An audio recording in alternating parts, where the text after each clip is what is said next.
Welcome, seekers and visionaries, to Oracle Mountain Chats. Here on this sacred virtual peak, we gather a space for oracles to share their wisdom, their visions, and their craft. It all began with a calling I could not ignore.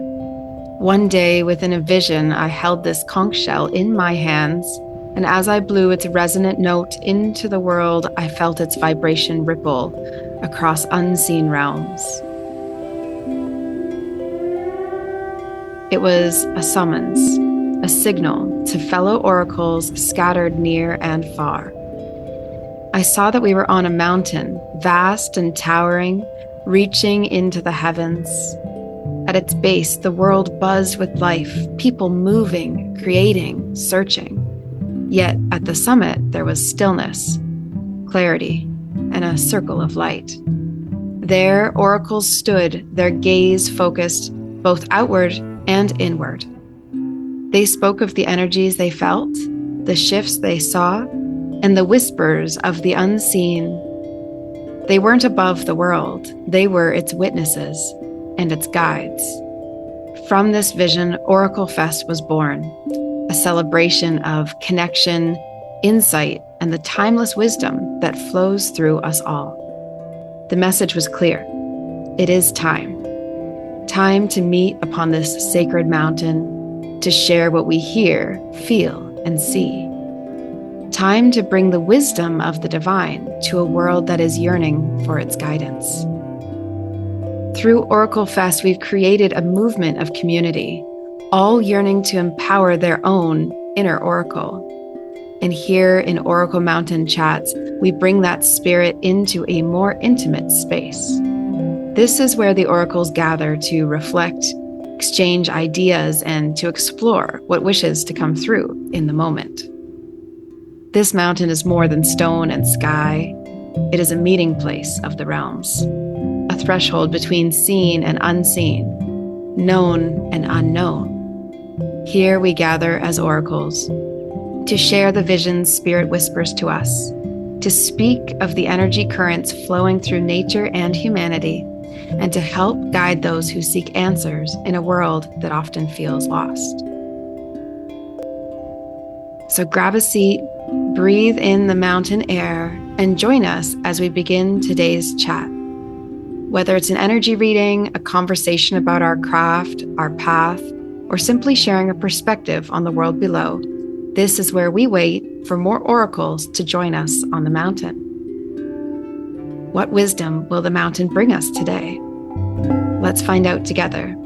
Step into this sacred space where the wisdom of the ages converges with the questions of the present. All right, so we're catching ourselves in a little bit of like a mid-wave energy, I think, starting this Oracle Mountain chat with Meredith, Crystal and Mineral Oracle, who I discovered on YouTube, and I just really loved your energy. I was going to say her, but you're right in front of me. I really loved your energy, the way you have such a sunshiny spirit, but you talk at great depth about this concept that has been really interesting for me as well, which is the idea of divine masculine and divine feminine energies, how we relate to them, our own personal journey, and I guess where it started was the twin flame awakening or twin flame journey, connection journey. So welcome, Meredith, to Oracle Mountain. Thank you so much for having me. It's an honor. This is fun. We've been laughing so much already, so I'm excited to see where this goes. Yeah, exactly. I think we're giggling also because it's a little like playful and childish, and it's almost this realization I have sometimes of, wow, it's so great that I've been able to find this work this early, and that I know how much it does, but it does feels like we're just hanging out. So of course you hang out before the recording starts and you're like two oracles sitting on a mountaintop rambling about what you see, happening in the stars and the world below. And so we got to a really interesting point in our conversation. I said, we need to stop. I need to record this for people. So what we were talking about was this idea of, I would call like polarity, and we are talking about the idea of duality for people who are just getting used to this idea. It's the idea that there would be like a light and a dark and a good and a bad and a masculine and a feminine, a sun and a moon, and just that we would see things in this type of way. And of course, we're always fascinated in what's in between those, while recognizing that, hey, we do kind of live in a bit of a duality or dualistic focused world. And then we were talking about the spiritual idea of polarity, which kind of has to do with, I would say, magnetizing and repelling things, either meant for us or meant to challenge us, maybe. The gravity of the situation, or the gravity. The gravity of the situation at hand across our entire earth. Yes. Yeah, that there would be some density and lightness to sort of pull us. So there's an idea that's kind of swirling around here, just in case people are not used to kind of hearing these words in a spiritual context. That's how they're meant, I think. And so, yeah, tell me a bit about how you have discovered, perhaps through work or your, story, getting to how people view also relationships internally with this idea. Well, I mean, where do we start, this lifetime or others? But I feel like I pretty much was, well, okay, I'll start actually in a really poignant thing.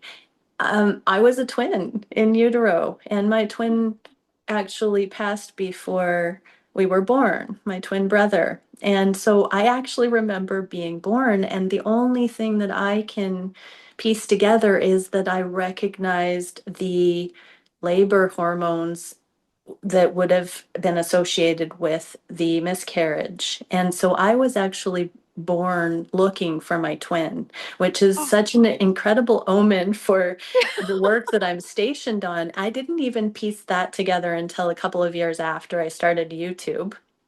When I was having a crisis of faith right before certain things transpired in my own twin flame journey.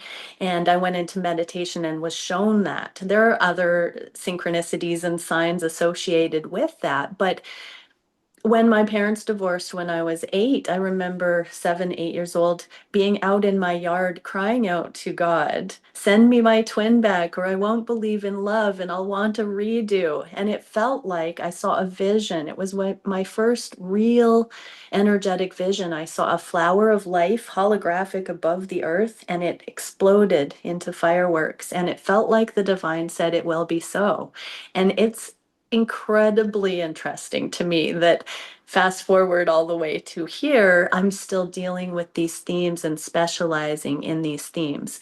Now, another piece in that was when I was conceived, my mom had started a university career, which she now holds a doctorate in comparative religion on the Book of Esther, but she studied ancient spiritual texts with a feminist narrative twist. Now, fast forward, I see she was in divine feminine studies. So another omen. And, it's so incredible to specialize in the feminine energies. I was also raised by my father, and he is such a divine masculine as well. So I got that introduction into what a righteous, beautiful masculine consciousness could impart.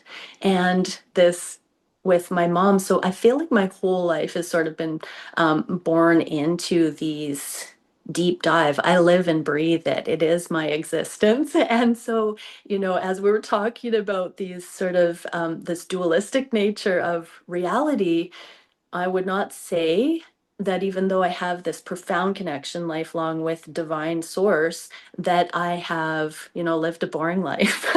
I am a free spirit. And we were talking about karma or karmic or temptation or the energies that sort of add resistance to our growth. I really feel the Garden of Eden analogy where we bite the apple, the knowledge of good and evil, and we dive deeply into these kind of pursuits to know firsthand for ourselves what our truth is. How do we know what is righteousness for us? What is authentic to us? Can we buck the norms? Are we brave enough? All of these things, and that rebellion I often come into the recognition of the dualistic pair of rebellion and righteousness when we're choosing, like I get the Joan of Arc analogies coming in there, or So things funny when that we're you doing, say Joan of Arc yeah. because my clients make this comment of me a lot. Ah, I remind them of yes. Joan of Arc because, and for those, I'm gonna hop in just super quickly because there You're was an welcome. idea that made me think I should remind people. By the way, Meredith is going to be on our twin flame panel discussion. Ah, yes. That's actually what we're doing here too. Yeah, I was so immersed. Right. But I just wanted to say if you are fascinated by all these different things, you're going to understand way more if you spend more time around all these different voices and you're going to make sense of how this all lands. I'm eating up what you're saying and thinking, oh, what if someone's early on their journey and then they think, oh man, that's like a state that I don't understand. Please know we are all free spirited humans figuring it out at the exact same Yes. time. And so sometimes someone just has a bit of information that like you haven't quite accessed yet.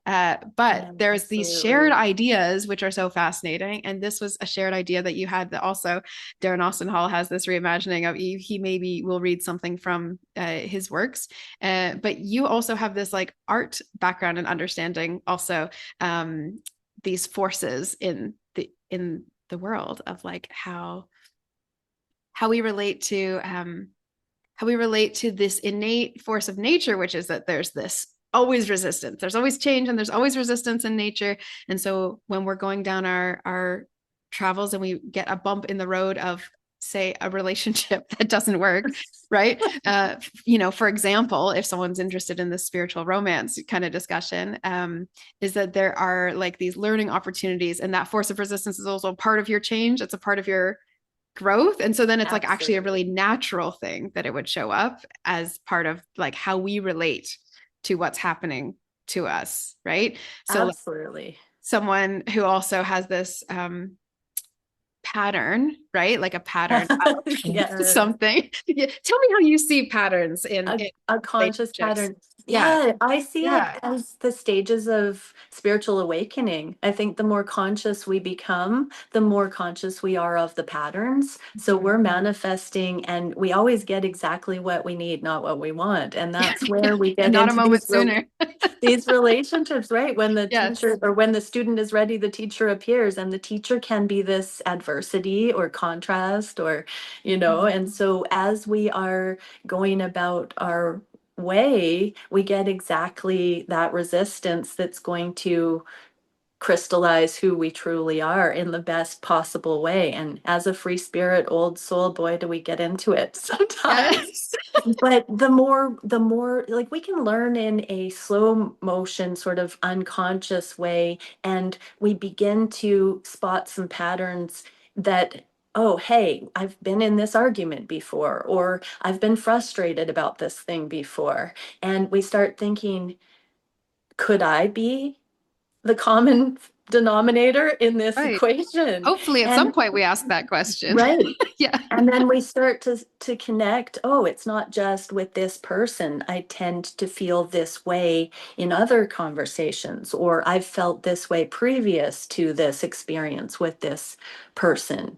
And so then we start becoming more accountable for our own perspective and ideally, our own emotional awareness of what's going on and if it feels beneficial or right or not, if it's lacking. And then we start seeing these contrasts, and then we start seeking a better feeling way, a more positive experience.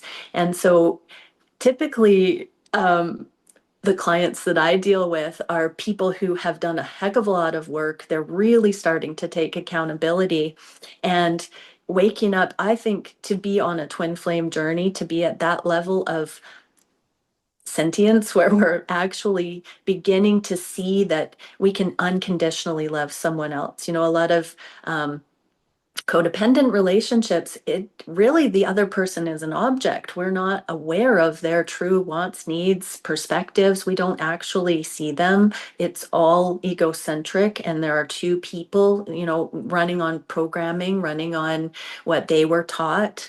really quick. I'm a firm believer that up till age 7, we're in theta brainwave state, and everything a child experiences, it's like we're a sponge. We soak it all in, and then at the age of accountability, we start acting from this programming, and we try to detoxify anything that wasn't necessarily balanced by acting these things out and normalizing them. And then we go through our lives, evoking these resistances connected with what we were taught, what we knew generationally. And it's a huge spider web of connectedness. And so as we begin to become more mature, more conscious, we start to pick apart these things that really are no fun, like when we came into this conversation giggling and everything, we're getting into that effervescence where we do have choice. We can remember that we don't need to take it all seriously. We can shed all of that stuff. We can come back to love. We can come back to that balance, and we don't have to settle for relationships or interactions that actually bring out that heaviness. We can actually just say, no, I'd like to go in a lighter way. And when we give ourselves permission to see the patterns that are entrenching for us, no. Entrenching for us, then I'm getting out of here. we start. Yeah, no. I don't think I cleaned my room.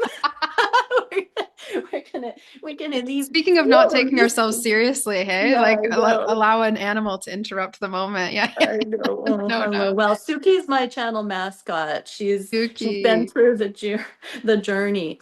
Love it. Um, yeah, so the more what I was saying is the clients I work with, that's one of the things that I love to do is bring joy back in and make it so they're not taking their journey so seriously, because we can bog ourselves down into those, devil energies where we're overthinking and spiraling. And sometimes, there's no rhyme or reason in illusion, and we can get stuck in there. And sometimes we just need to, treat that as one of the dualistic pairs. Instead of trying to figure out the dualistic nature of the illusion, we need to say the illusion is one of these pairs, and what would the alternative be?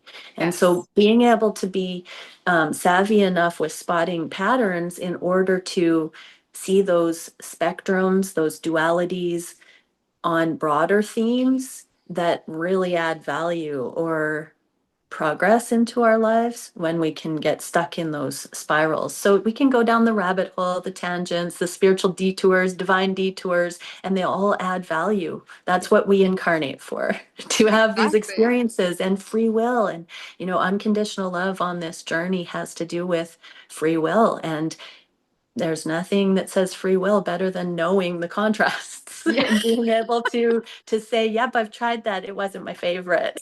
Exactly. I'm a And big come fan of back to it. informed intuition, right? We're not going off like all knowledge and no knowledge. We're going off everything we're working with. So it's like we're gathering more as we go, but we're also letting go of things that maybe got outdated or maybe are just dragging us down and we don't need that, right? And so it's like this, yeah, a constant process of collecting actually those things that really resonate with us, because that also it feels like creates a stronger force within someone, and so then you also tend to magnetize and attract and bring in reflections of things that are a little lighter and easier, right? And then Yeah. you get to a certain level, just like you said, where it's like, actually, now we want a bit more of this resistance and challenge. We're actually going to seek this out for another layer. Right. Hopefully, we're also a bit more graceful and peaceful as it happens. But, that's our hope. And Yeah, it we happens trust over time. ourselves more. And we Yes, know, yes. especially when we're in um conformity, Mhm. in society, when we haven't learned to love our uniqueness.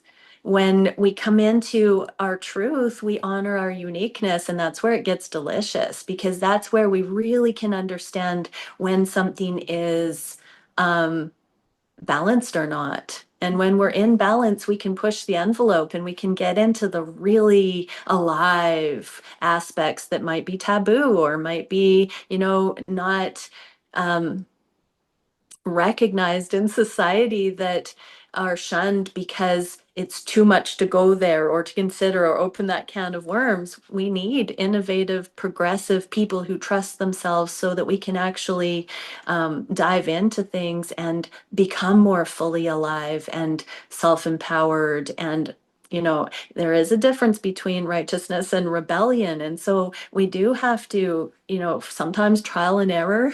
Hopefully nobody's really reckless, but there is something to be said with, you know, going for it, following our hearts and really learning what that means for each individual.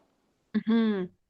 I feel that in a deep way in my mission, that there's a part of us. I mean, I think that's why I started OracleFest, because there's this Yes. idea, hey, imagine if everyone was 10% of the way further, right? Into really living from their heart and really just saying, I'm going to say yes to what I feel really called to do. And I think, oh, there's so many people who aren't even actually aware that there could be that waiting for them, or like, Yes. and they feel not unique or not special. And there is, of course, you can go overboard into I'm the most special and I'm the you Right. know, but that's not what we're talking about. We're talking about the real No. truth, which is you actually Good point. are the yeah. Right.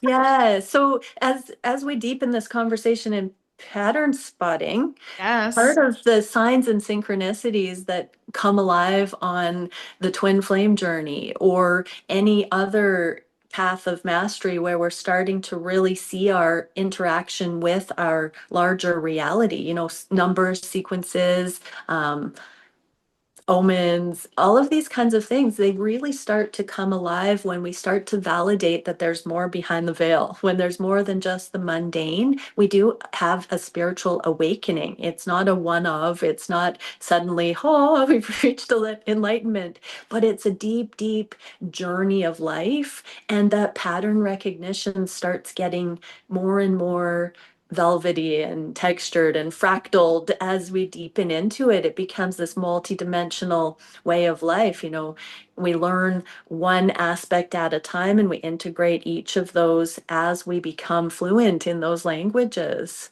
And Yes. so a lot of times people will start to see, you know, number sequences, and that to me heralds a bit of an awakening to start trusting the universe and that things are intentional and that we're safe and that there is something bigger going on.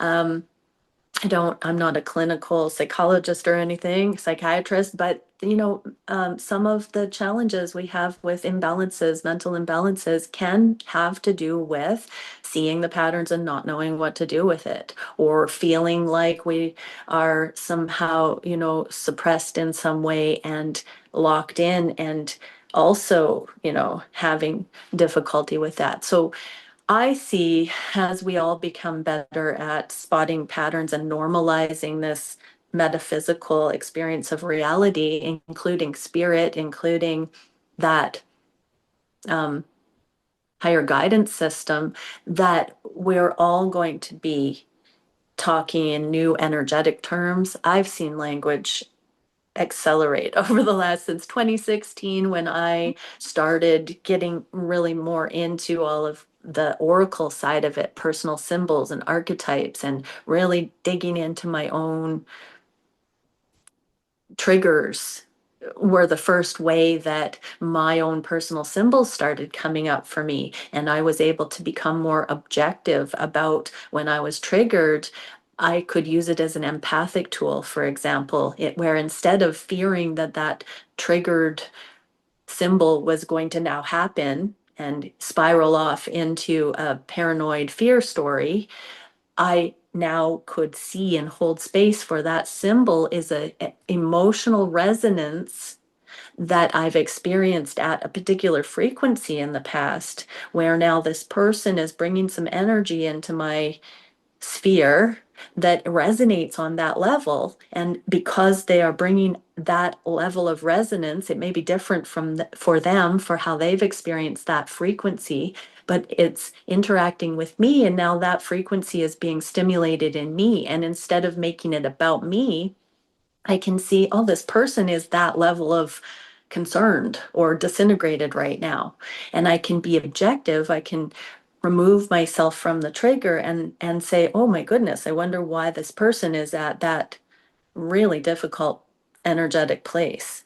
And so I can then say, you know, I can hold space. And this is where when we heal, we're no longer ego aligned with our symbols that are of a suffering nature, we can then hold space for others and we can begin to gain traction and get up into this lighthearted stuff where it's playful and it is like a child, right? We come back into that frequency of heaven on earth when we don't take these things seriously enough that it holds us down. But we do need to have these earth experiences where we gain the confidence through overcoming little things and then we can overcome bigger things. That's the way of manifestation. When we're accountable with a little bit, we get into a bigger um, realm. Absolutely. I love what you said because I mean, when you're talking about these patterns, and I think about like in such a, yeah, in such a more 3D way in my mind to say, oh yeah, I remember when I met that relationship, that romantic partner who behaved so much like my mother, right? Yeah. In a way that reminded me of 12 years old before I had done healing with Right. my mother, right? Right. So then I was like, oh, now I can have way more compassion for this. And I can say, what is there still in me that is needing to process this? Because I thought I was done with that Right. piece. Because this part of the triangle had already, but this is what you're talking about. It's so important for us to have perspective on like where we sit as we relate to other people, but where we sit also, right? And if Right. someone were looking in on us, what would they see if they weren't even either of us? And can we even know Right. that? Because we're us, right? The observer of the Right. observer. I love teaching that concept when Yes. I Me teach too. empaths, right? Because it's like Yes. we forget how to just be here loving this earth journey because of all the different things that we've got to figure out, all the tangled knots along our along our connections, right? Yeah, I love that. And also love what you're saying too about welcoming things in also as a part of this like understanding, right? That actually we do get to play and we get to lighten up only because we've been in the wheel as it turns into the mud, right? Like, Yeah. and the face plants that we get. And that's exactly why more lightness and joy comes later because we've been Yes. able, I think, in some way, it's like stretching our elastic bandwidth, we're able to like actually go, I love being at the bottom of the ocean. And also we don't live there, right? But sometimes I'm flying and laughing with seagulls and we're just enjoying Yeah. the day at the beach, and it's like a total different kind of energy. And it's important to also know that we can hold all of those without too much gripping and attachment to any of them. I think that's probably why a lot more spiritual folk can be a lot more lighthearted because we're not holding on to that last thing or what happened at breakfast tables or we're not necessarily Right. doing that as often as the typical conditioned mind where you're like assessing for danger and trying to figure everything out all the time, Right. that panic Yeah. state. And so we were talking about the body before we got started.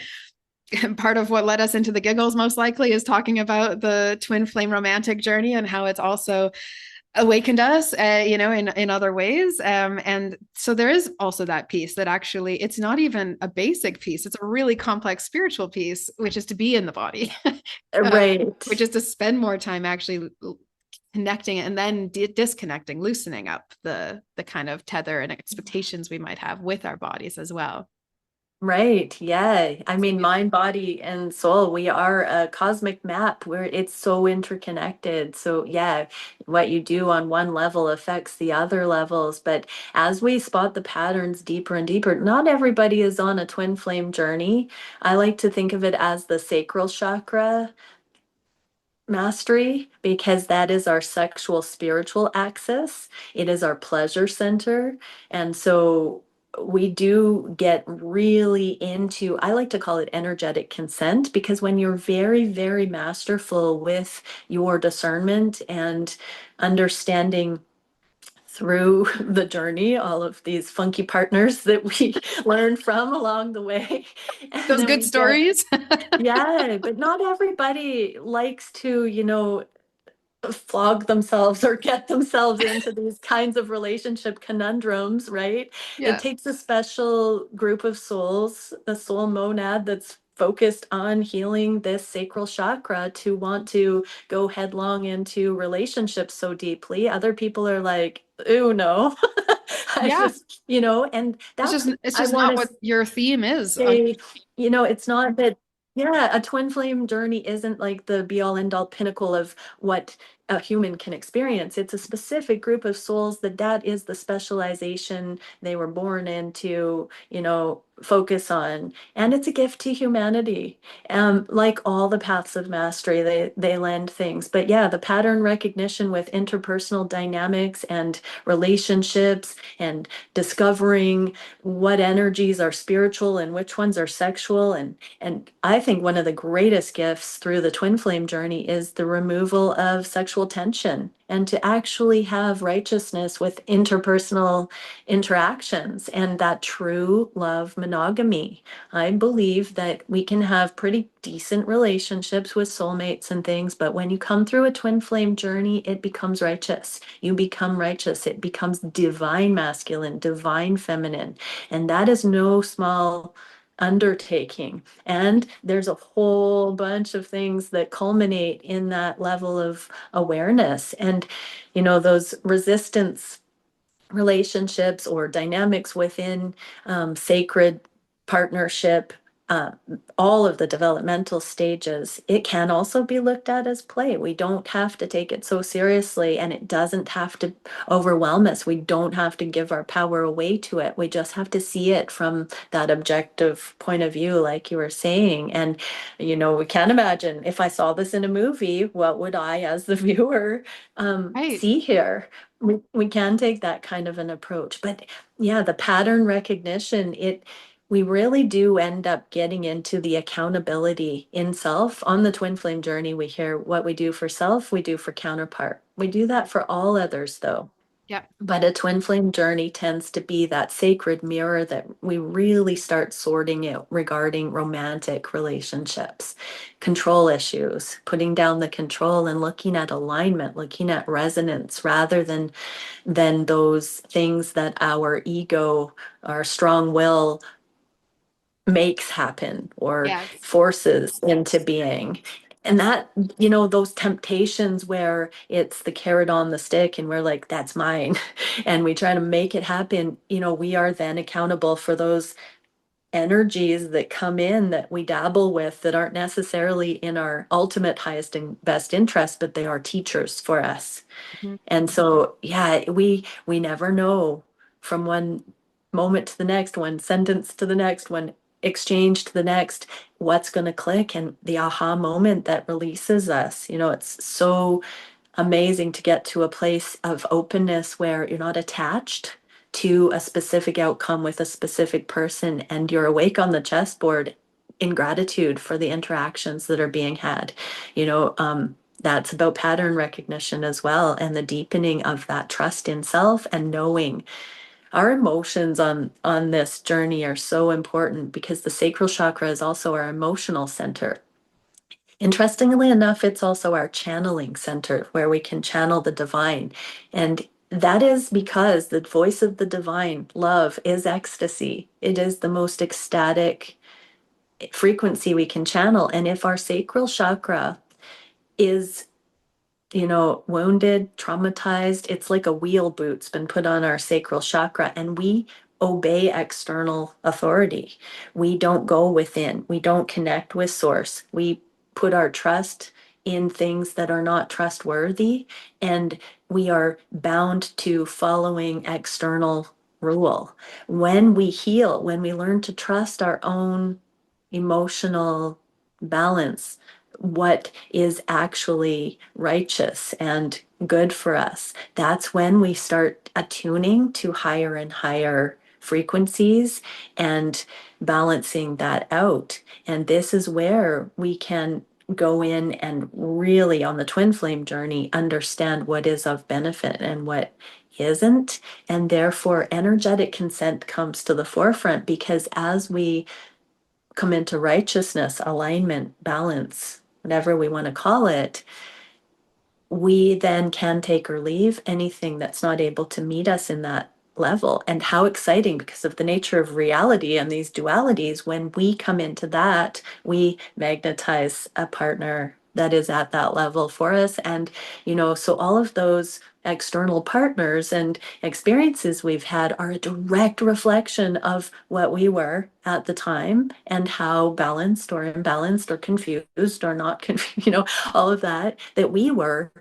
And it's still fun because we're getting to know ourselves, we're getting to understand, and hopefully we don't have too many hard knocks and reality checks along the way, but oh, we can and we do. And it does help. We learn by trial and error sometimes until we learn to roll with it and really start digging deeper into that personal connection with oracles, with signs, synchronicities, with reading that frequency, because frequency is probably the most pure form of oracle, you Mhm. know? Mhm. And that is Absolutely. so personal to the individual with their personal life path and their personal symbols and how that comes alive to each human.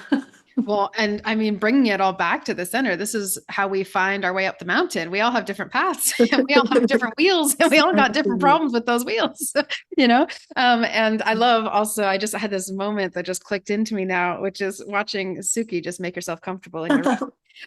But how funny it is because when I was talking to Arlene, who's also on this twin flame panel discussion, she also had animals scratching at the door. And it was like Ah, such a funny thing that like both times I've spoken to the folks who are on this twin flame panel discussion that there would be this like um dogs at the door. interesting. Yeah, I know, just like such a funny Interesting. little talk about patterns. It can be also as light and as playful as looking at these little synchronistic patterns of approval and excitement and joy and what brings us towards that feeling of feeling more like ourselves the older we get, that's nice. Yeah. That's a nice feeling coming back to ourselves. Okay, so I love all of this. I also know that people are going to glean more from you in your individual speaker session. And I have a dog joining me now as well. Cheers. Of course, not at the door. The other one's at the door, though. I can hear the other one at the door. And then we will talk more about love and romance as well in the Twin Flame panel discussion. And in your individual session, we're also going to get to know a bit more about you and your very unique story of how you got from, Yeah. there to here or wherever, and however you want to discuss that. Anything else that you want people Yeah, to absolutely. know before we sign off until Oracle Fest?